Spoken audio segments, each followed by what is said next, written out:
Coming up, I'm joined by former Trump attorney Jenna Ellis. We're going to talk about why she's being targeted by the Special Counsel in the Georgia case, what the implications are for lawyers who represent their clients, and what we can do to help Jenna and other defendants. I'll review some candid comments by the CEO of Goldman Sachs about fossil fuels and argue that many corporate leaders don't really believe the political nonsense that they publicly go along with. Hey, if you're listening on Apple or Google or Spotify, please subscribe to my podcast. Same if you're watching on Rumble. Also on Rumble at the top left-hand corner, a little red button that says join. If you click on that, it'll take you to my locals channel, which you can check out. This is the Dinesh D'Souza Show.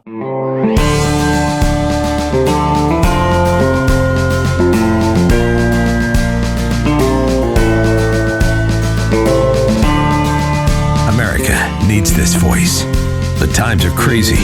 In a time of confusion, division, and lies, we need a brave voice of reason, understanding, and truth.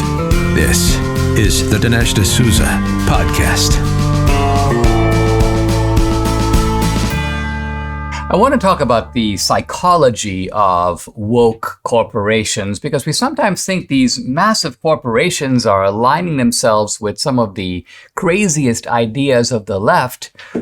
What's driving this? Do the people who run these companies truly believe all this? Because if so, we are in trouble because you've got people who are steering, if you will, the various ships of our corporate society, and they are, well, let's just say it, partly nuts. Well, that's not really what's going on. And I want to give an example that clarifies the point. This is the CEO of Goldman Sachs. His name is David Solomon. And it turns out he's a smart guy and he knows what's what. And even though Goldman Sachs is kind of woke, even though they're pushing some woke initiatives here and there, we're going to find out that David Solomon isn't really on board with it, and privately. I mean, this is a small consolation because you go, well, if he privately thinks so, why doesn't he enforce those ideas? Well, there could be various reasons why he succumbs to all this, but the point is that at least we can take some solace in the fact that this guy is not, let's just say, politically bonkers. So David Solomon goes back to his alma mater, Hamilton College. This is in upstate New York. I've spoken there a bunch of times.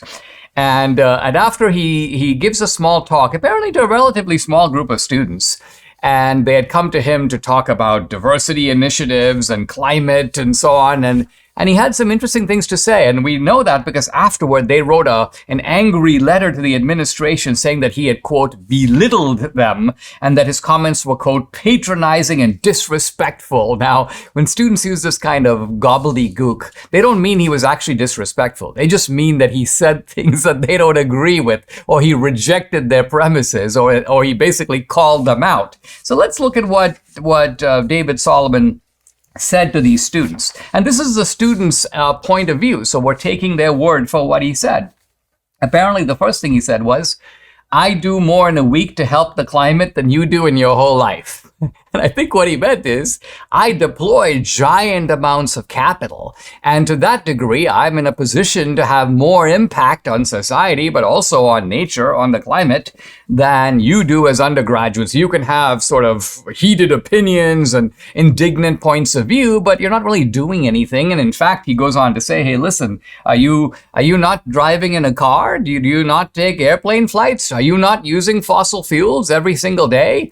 Kind of exposing the hypocrisy of these students. Well, because think about it, if they really thought this is all so bad, they would immediately amend their own lifestyles not to do it. But they seem to think that no, it's perfectly okay for us to keep doing it as long as we mount political activism on behalf of our opinions. And I think David Solomon is right to say there's a little tinge of hypocrisy there. Apparently, the students also accused David Solomon of being kind of a racist. Why? Because he said, gee, some of you are on financial aid. Now, he went on to clarify, I'm not trying to say that you personally are financial aid. I'm saying that really a large number, in fact, he says up to 80% of students at Hamilton are on some form of financial aid. And his point is, the reason that the college can afford to do that is they're investing their endowment in a financially beneficial or profitable way. If they go around thinking, well, we're not going to invest in this company because, they don't support climate change, and we're not going to support this company because they're not diverse enough, he goes, we're not going to be able to get the financial return to be able to do all the stuff that we do for you. And the students, of course, were like, what do you mean? What do you mean? It's not that the students, what they're saying is untrue. They didn't go, oh no, we're not on financial aid. All of us are paying our own way. They're like, you're insulting us by bringing up the fact that we can't afford to pay our own way, and therefore the college is actually helping us out.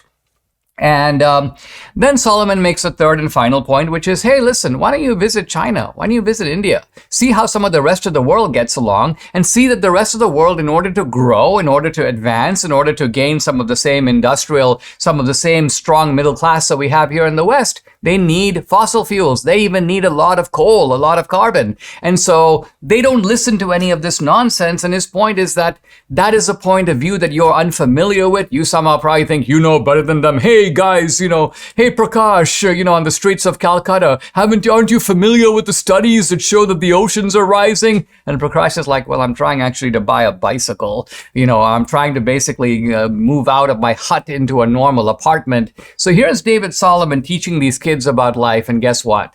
They don't really like it.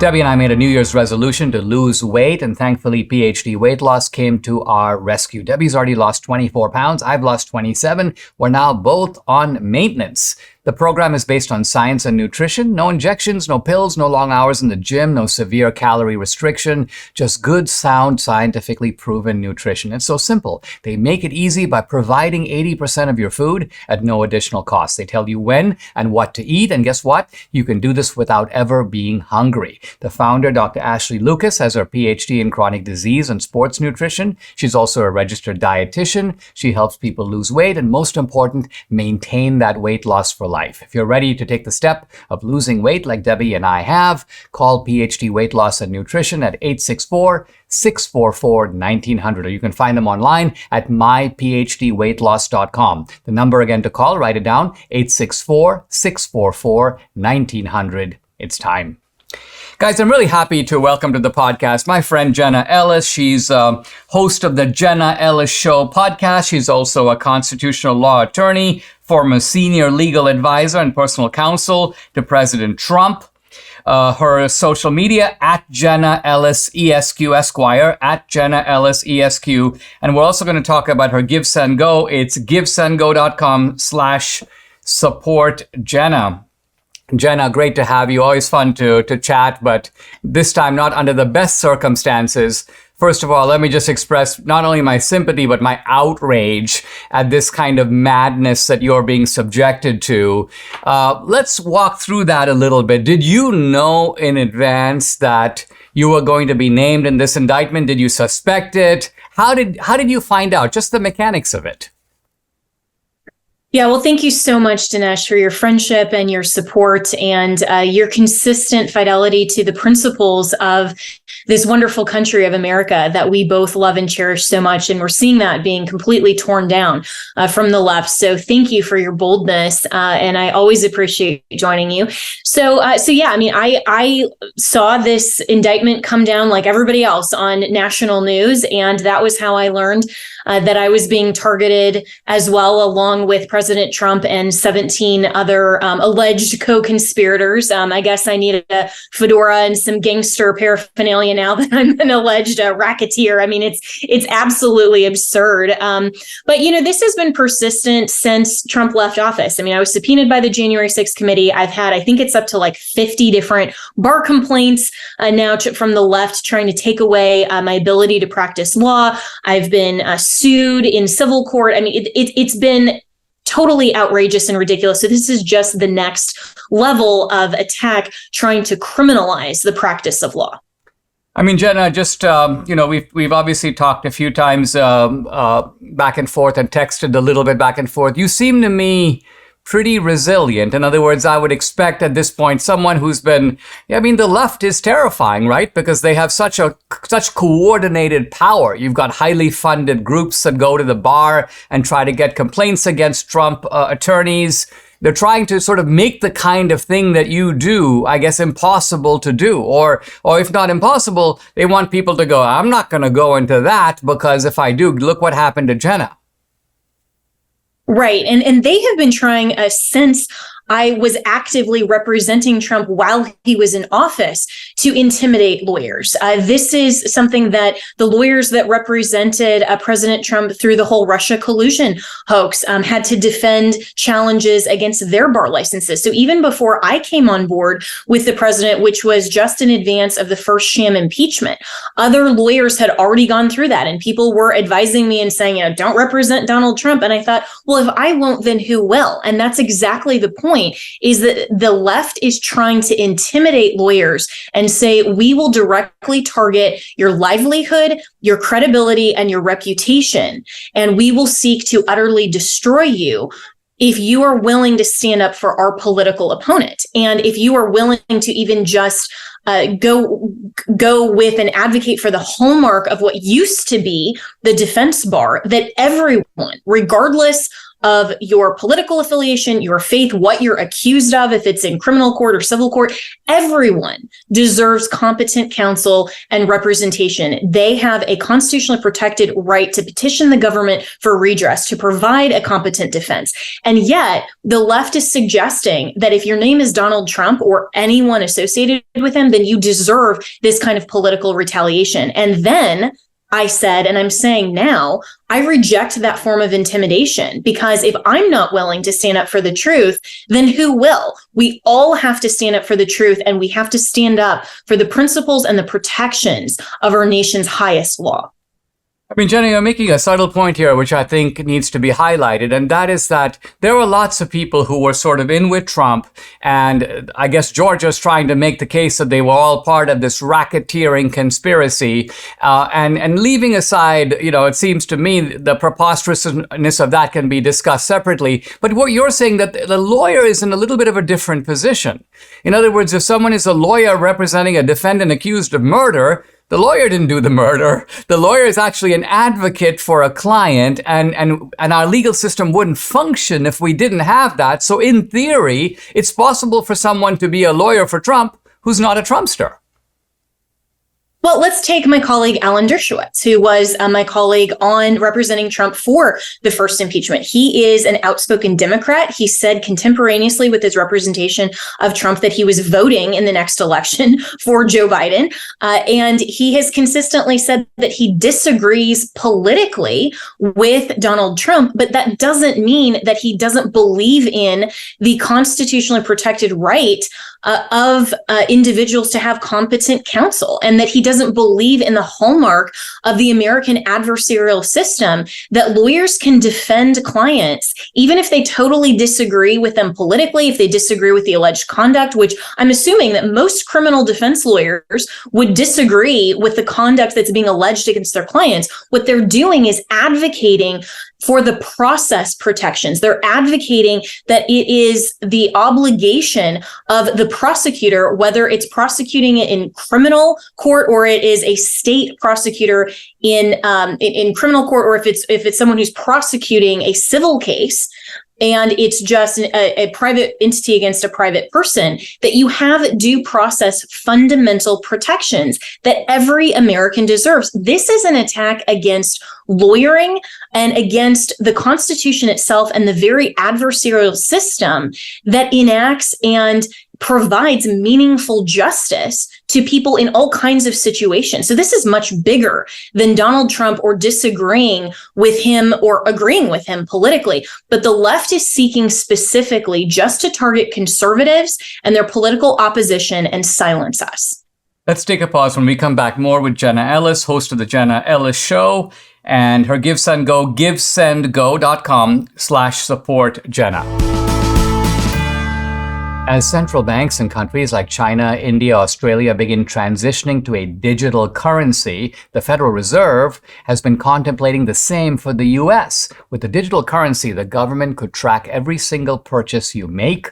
Officials could even prohibit you from purchasing certain products or easily freeze or seize part or all of your money. These are some of the reasons concerned Americans reach out to Birch Gold Group. They want to have a physical asset that's independent from the US dollar. Gold held tax-sheltered in a retirement account.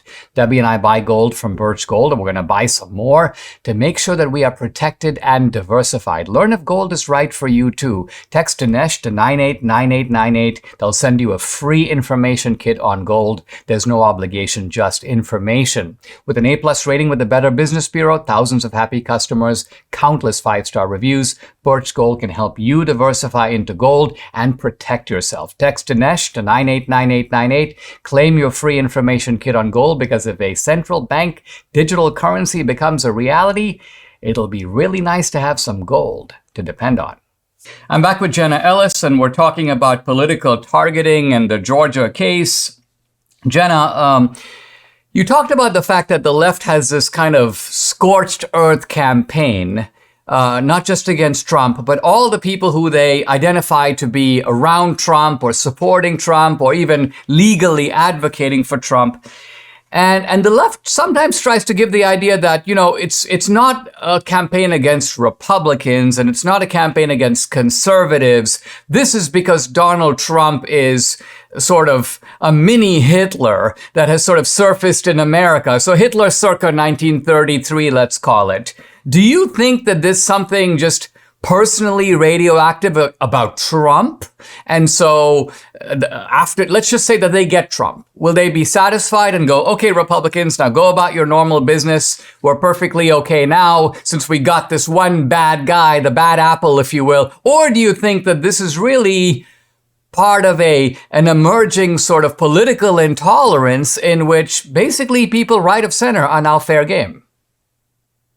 It's absolutely political intolerance for anyone who is a conservative or who is a Christian or who is a parent, for example, who wants to know what goes on in their child's school curriculum. And what we've seen is that this isn't just a political targeting against Donald Trump and his allies.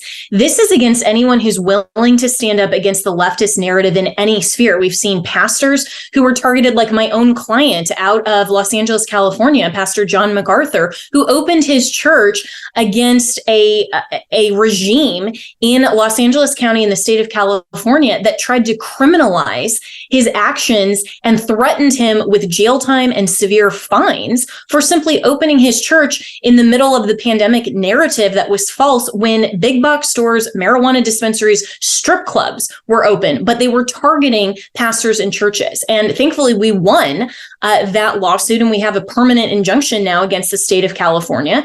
But that was a legal battle that was very expensive that we had to go through. And then there were pastors in Canada that were literally jailed for their faith. We've seen pastors that have been targeted outside of Planned Parenthood for simply standing up for pro-life. We've seen parents being put on the FBI and domestic terrorism watch list. I mean, this is way beyond just Donald Trump. This is the left trying to systematically not only dismantle the institutions of government and what meaningful justice actually represents, what the Constitution's protections actually supply to Americans, but they are targeting their political opponents in every single sphere. And if we don't stand up and say no, in the United States of America, this cannot, not just shouldn't, but this cannot happen, then we will cease to be in a country that we once knew. And I am not saying this hyperbolically. I'm saying this literally, that the targeting of Americans just for political perspectives and standing up for the truth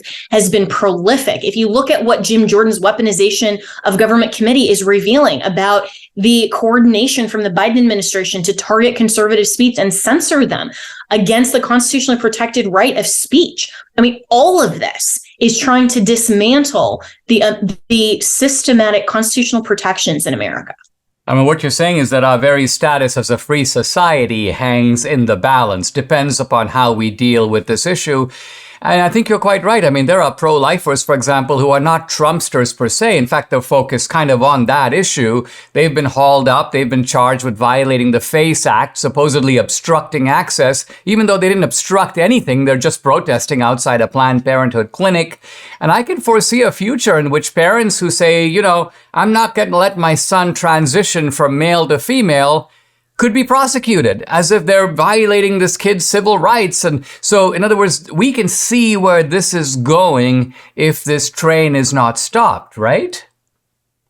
Absolutely. And we're seeing that as well with how the left is weaponizing this term insurrection, and they're labeling the incident on January 6th and calling it persistently insurrection so that they can weaponize the 14th Amendment and target not only President Trump, but members of Congress. And they already have attempted that with various lawsuits, like in the state of Georgia, where there was a lawsuit targeting Congresswoman Marjorie Taylor Greene. And thankfully, she won that lawsuit. But I don't see those lawyers that are charged with being a criminal enterprise and racketeering just because they made a legal argument in court and they did not prevail. But this is the kind of persistent weaponization that the left is attempting. They're trying to redefine everything in their favor, and they're trying to literally criminalize conservative conduct. When we come back, Jenna, I want to ask you about an interesting article in The Atlantic, co-authored by this former, I guess he is a judge named Luttig, but also Larry Tribe, the Harvard Law School professor. And the basic premise of the article is that the Constitution, in fact, Section 3 of the 14th Amendment, prohibits Trump from being president in the future. In other words, it's not making the case that if he's convicted or if he's jailed, it's that even now, the Constitution, in its clear language, prohibits Trump from being able to be to run again and I guess be elected. When we come back, I'd like to get your reaction to that and sort of your larger take on that. If aches and pains are your problem, Relief Factor is your remedy. Debbie and I started taking Relief Factor a couple of years ago. The difference we've seen in our joints, nothing short of amazing. Aches and pains are totally gone thanks to this 100% drug-free solution called Relief Factor. Relief Factor supports your body's fight against inflammation. That's the source of aches and pains. A whole bunch of people who try Relief Factor become regular customers. They order more because it works for them. Debbie's been able to do exercises now that for a long time she wasn't able to do. So Relief Factor has been a huge game changer for her, her aunt, other members of our family, Mike here in the studio, and for many other people. You too can benefit. Try it for yourself. Order the 3-week quick start for the discounted price of just $19.95. Go to relieffactor.com or call 800-4-RELIEF to find out more about this offer. The number again, 800-4-RELIEF, or go to relieffactor.com. Feel the difference. I'm back with Jenna Ellis. Jenna, in the last segment, I mentioned the article in The Atlantic by Larry Tribe and this judge named Lessig.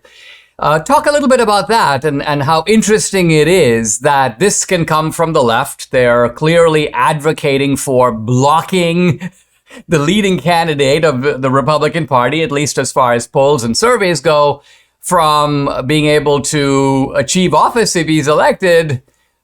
What is your take on this? Yeah, well, it's an absurd argument, and it's attempting to use a provision in the U.S. Constitution through the 14th Amendment that we all remember is one of the amendments out of the Reconstruction era post-Civil War. And so an insurrection and being barred from holding federal office if you participated in an insurrection in context was dealing with the Confederacy that literally seceded from the Union and dealing with the aftermath of how to reconstruct American society after the Civil War. And so what the left is trying to do and what Larry Tribe and this other judge are attempting to argue is using that provision and labeling what happened on January 6th an insurrection so that they can accuse President Trump of participation in an insurrection, and that without any finding, without any adjudication, without any conviction or fact finding at all by a competent arbiter, that he is now legally and constitutionally prohibited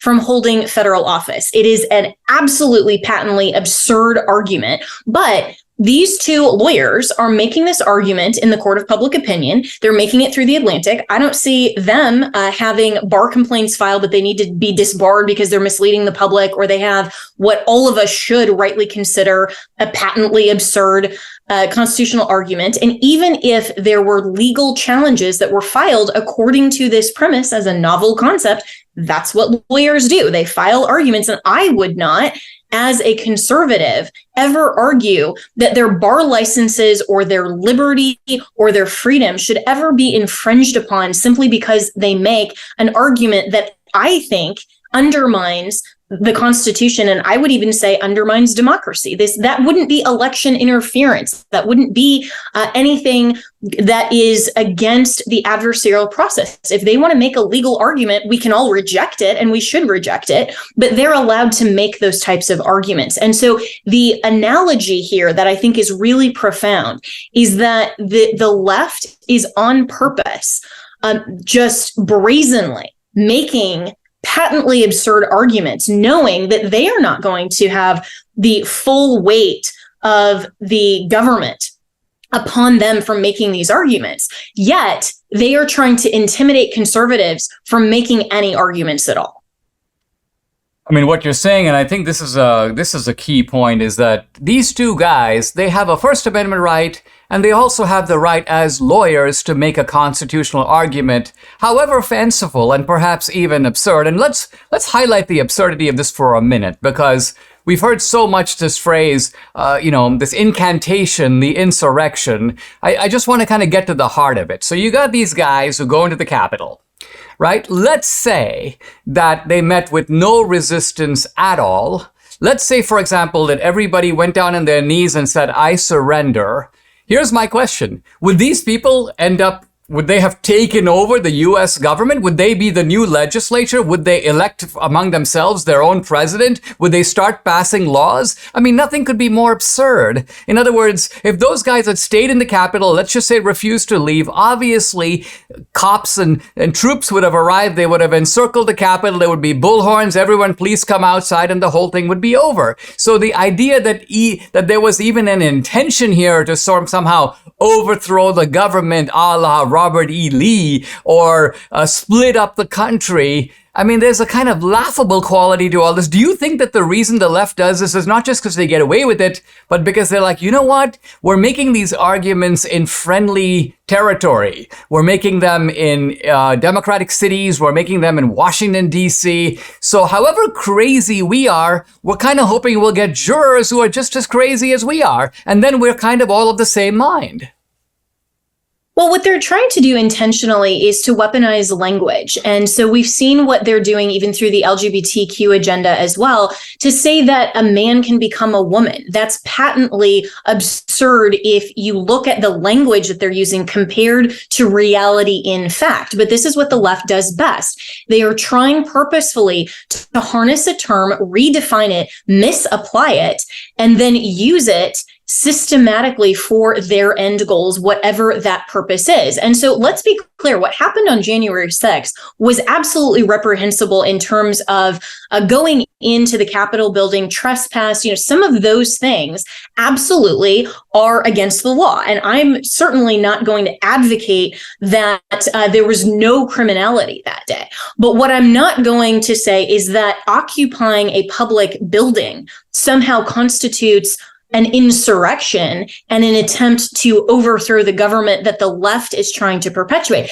And I think we have to be very careful as conservatives not to buy into this false dichotomy that either we have to 100% support what the left is saying, or we have to totally reject anything and embrace all of the conduct that happened that day. So I think we need to be very clear in our terms. We need to be very clear for advocating for the rule of law. And let's also be clear, there were people that were caught up in that entire day that they didn't even go inside the Capitol. They were simply there, and their presence there was basically guilt by association. And they were targeted and they were treated unjustly and unfairly. And this is why Governor DeSantis's response, I believe, is the correct legal and constitutional one, where he said that if he is president, then anyone who wants a pardon can petition and come directly to him, and he will look at it on a case-by-case basis. That is how the law does work. That's how the law should work. It shouldn't just be a blanket, everyone's guilty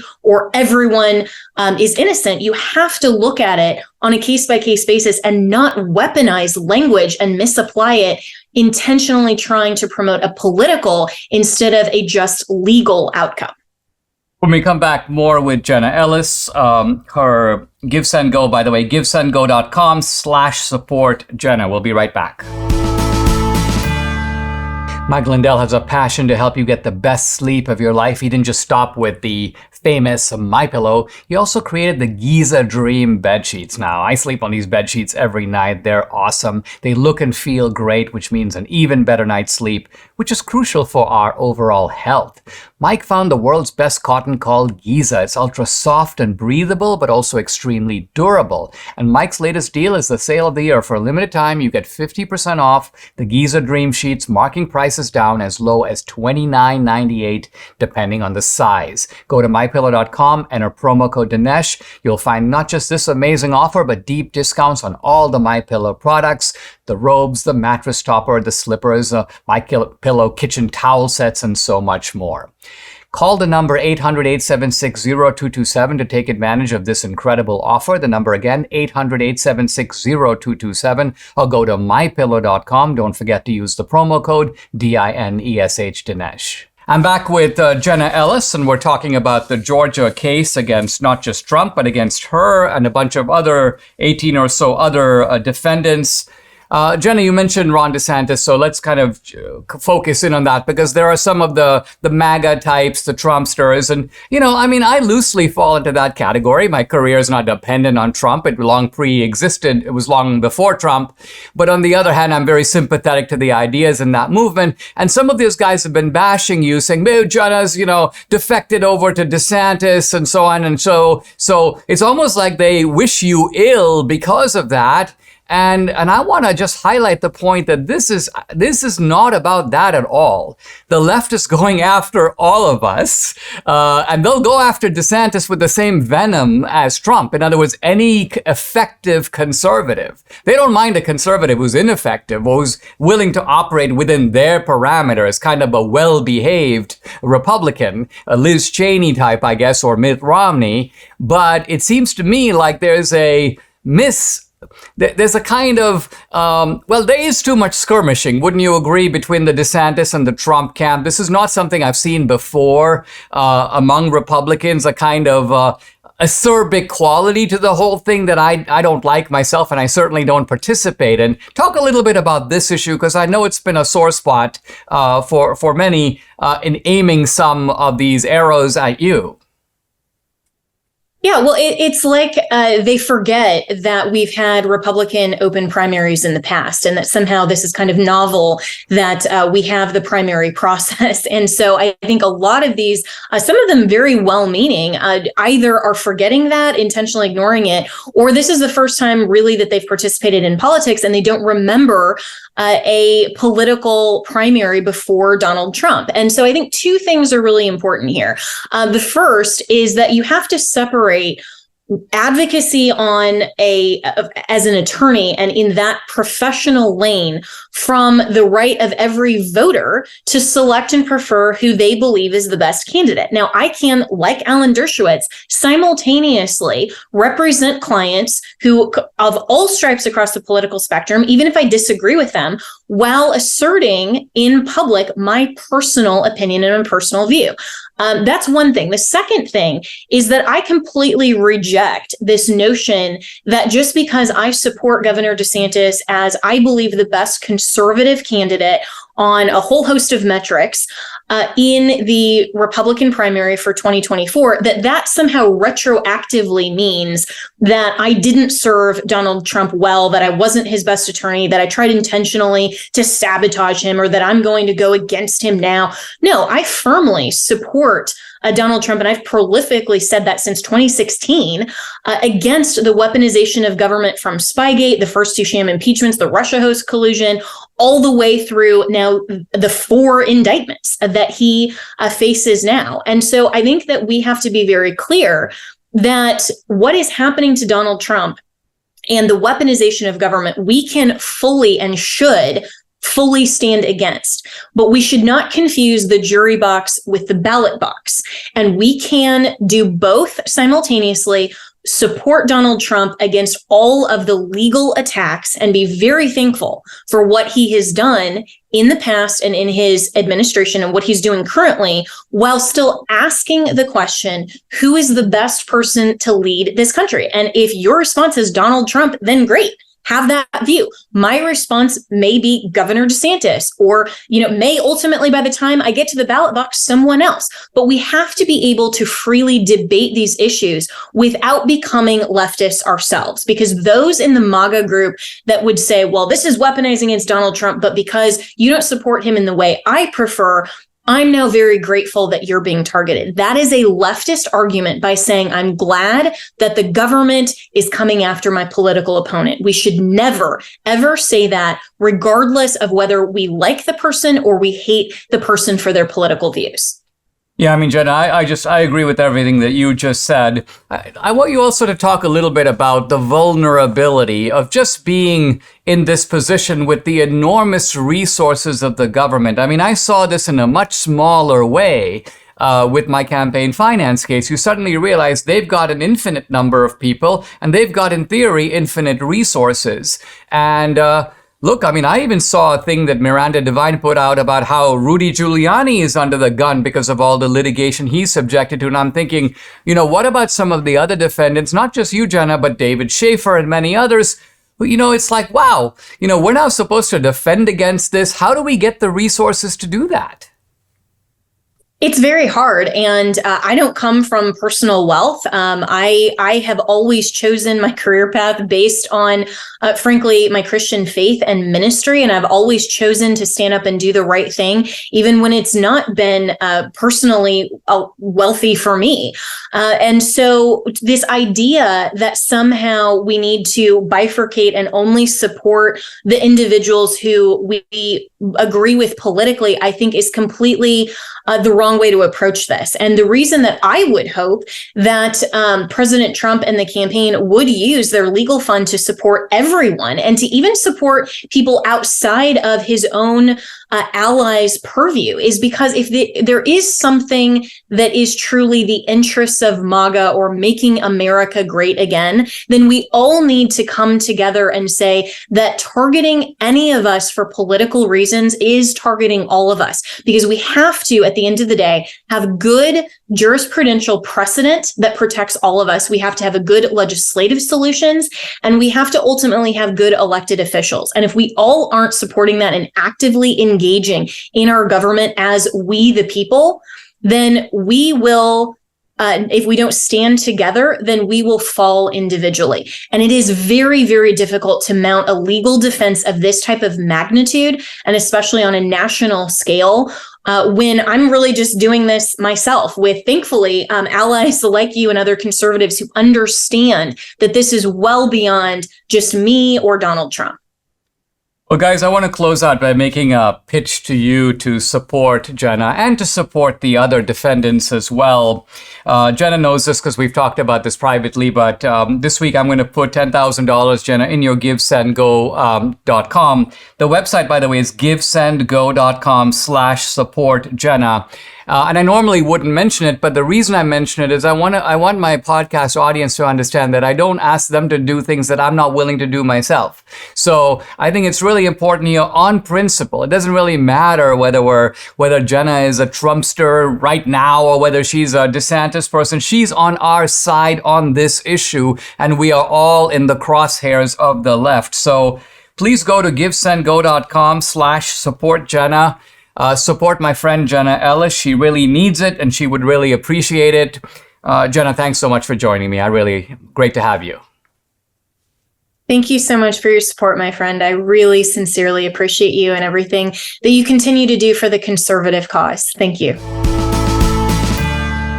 Don't miss the most inspirational movie of the summer, Briarcliff Entertainment's The Hill, starring Dennis Quaid, in theaters this Friday, August 25th. The incredible true life story of professional baseball player Ricky Hill. Growing up poor in small town Texas, young Ricky discovers his extraordinary ability for hitting a baseball. But with leg braces and a degenerative spinal disease, the major leagues were just a dream that could never be. Courageously, he risks it all. Defying his father's wish to follow in his footsteps to become a pastor, Ricky tries out for a major league scout. Pushing hard to overcome his disability, he goes on to become a baseball phenomenon. From the writer of Rudy and the Hoosiers and the writer of The Game Stands Tall, an inspirational story about family, faith, and a baseball miracle. Some dreams are unbreakable. The Hill, starring Dennis Quaid, Colin Ford, and Scott Glenn. Don't miss The Hill, rated PG, in theaters this Friday, August 25th. Get your tickets now. Some of you know that I'm a chess aficionado. I love to play the game. I play almost every day. These days you can play against the computer. Now you're playing against a live person somewhere else in the world who has a rating that's comparable to yours. So it's really fun to be able to do this. In any event, there's a kind of a mini controversy in the chess world having to do with the acceptance of trans athletes. Now, of course, what makes chess kind of interesting is it's a mental game. It's not a physical game. And yet, in chess, there is a kind of an open division, or kind of a men's division, to be honest. And then there is a women's division. And so there's, for example, a world chess champion. And that guy is currently this guy, Ding Liren from China. And then there's a women's world chess champion. And I think the reason for this is because, men are a lot better players in chess than women. Now, is this biological? Is this psychological? Is this somehow cultural? Men are encouraged from a young age to play chess. I don't want to get into all that now, but the fact is that there is a big difference. In fact, if you take, let's just say, the best 5 women players in the world, they would, certainly not all of them, would not even be in the top 100 of the best chess players. And the top woman is probably going to fall somewhere around number 60 or number 70, with the other women dropping below 100. And so basically the chess world goes, listen, we kind of want to encourage women to play chess, and they're never going to win anything, so we need to have a separate division. Sort of kind of the same reasons that we have separate women's tennis and separate women's running and separate women's weightlifting and separate women's MMA. It's because it is acknowledged that there is a big difference between the two sexes. Now, apparently, with all this trans stuff going on, the World Chess Association, called FIDE, F-I-D-E, the FIDE group has issued a statement basically saying, no trans athletes in chess. It really makes me laugh because, as I say, it would seem not to matter in a mental game, but it does matter. And I guess their point is, since we have men's and women's chess, we're either going to have that or not. And if we have it, women's chess has got to be limited to women. So here we go. They go, and I love their wording too, which is kind of, I wouldn't say clumsy, it's sort of like old school, and it shows that they're trying to stay on top of all this, but they're actually speaking the plain truth. They're a little bit like Oliver Anthony in his song, Rich Men North of Richmond. They're just telling it like it is. So they go, in the event that the gender was changed from a male to a female, the player has no right to participate in official FIDE events for women until further FIDE decision is made. And they say that'll go to come over the next 2 years. So until then, no biological males. Because think about it, you could have some guy who's like number, 39 in the world in chess, and he decides, listen, I'm going to start wearing lipstick, put on a dress, show up in the women's division, clobber all the women, and become the women's world chess champion. So FIDE goes, no, that's not happening.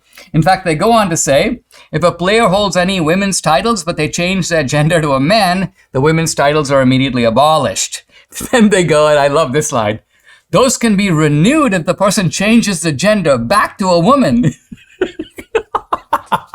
So if you're a woman, you're, let's say, the world's junior champion, and then you decide, I'm gonna change my equipment, I'm gonna take all these treatments, I'm gonna become a man. Sorry, you're gonna lose that title, but you can get it back if you decide, okay, doctor, let's lop it off. I'm gonna go back to being a woman. Okay, you can have your title. You can have your title back.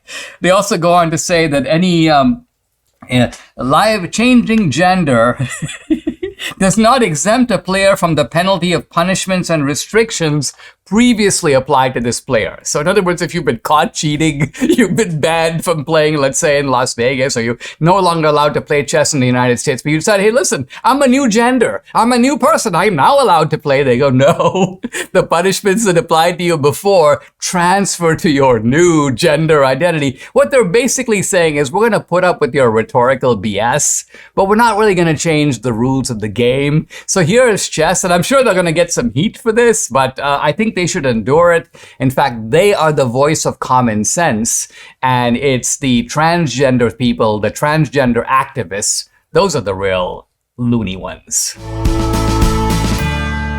I want to talk about an interesting clash that is occurring within the atheist community. Is there an atheist community? Yes, there is.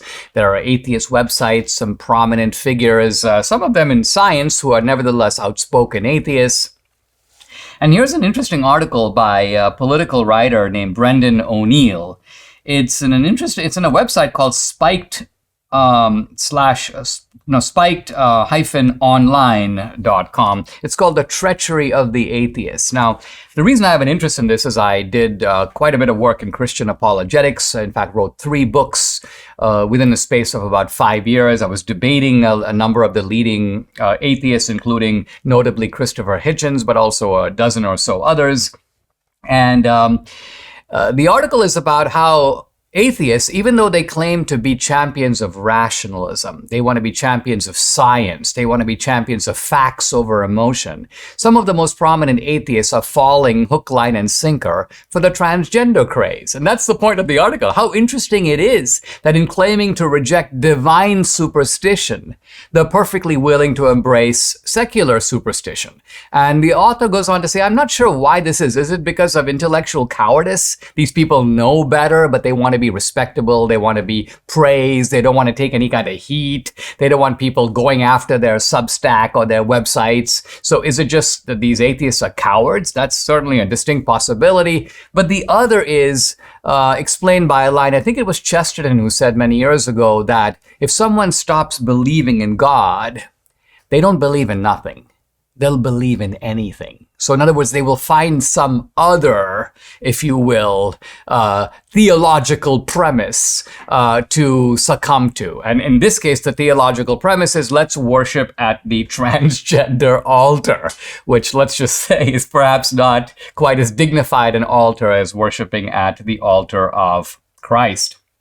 Now, Richard Dawkins, I should say, perhaps the most prominent living atheist, is not on board with this trans business. In fact, he's been attacked by some of the atheists because he says, and he's a biologist at Oxford, he goes, listen, there are men and there are women, and there is no third sex in nature. So he's stating the biologically obvious. He is, if you will, going with the science, but he's attacked by people who say things like, well, biology isn't black and white, or, you know, biology is a spectrum, kind of like a rainbow.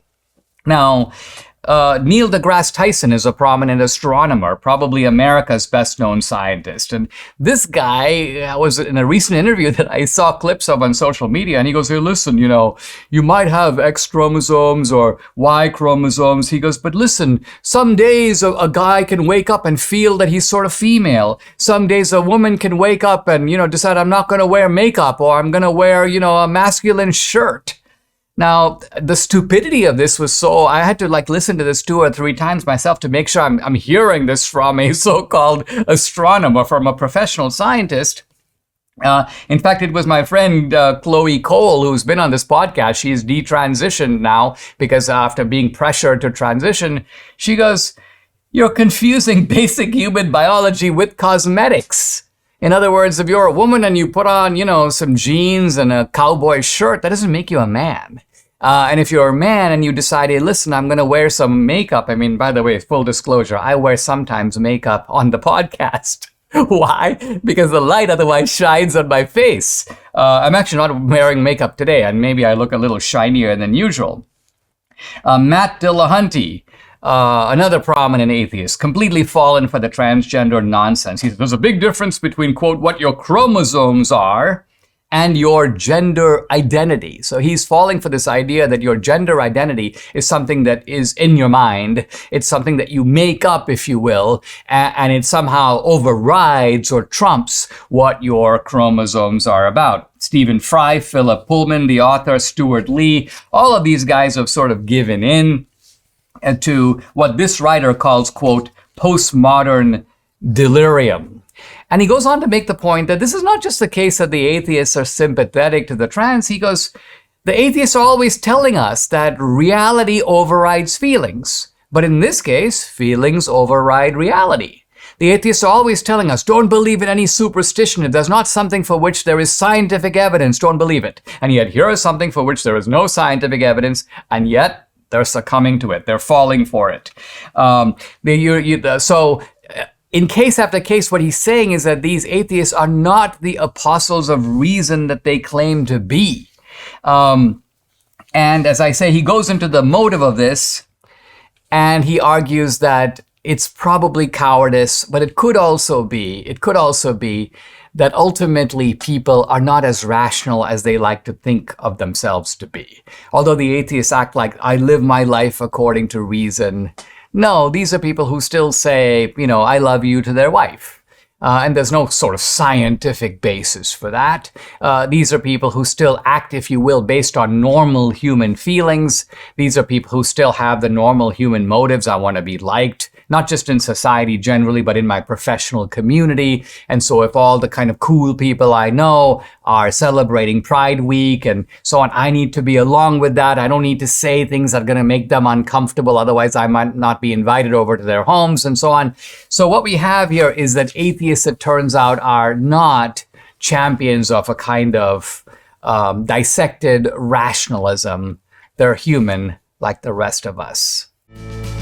Subscribe to the Dinesh D'Souza podcast on Apple, Google, and Spotify, or watch on Rumble, YouTube, and SalemNow.com.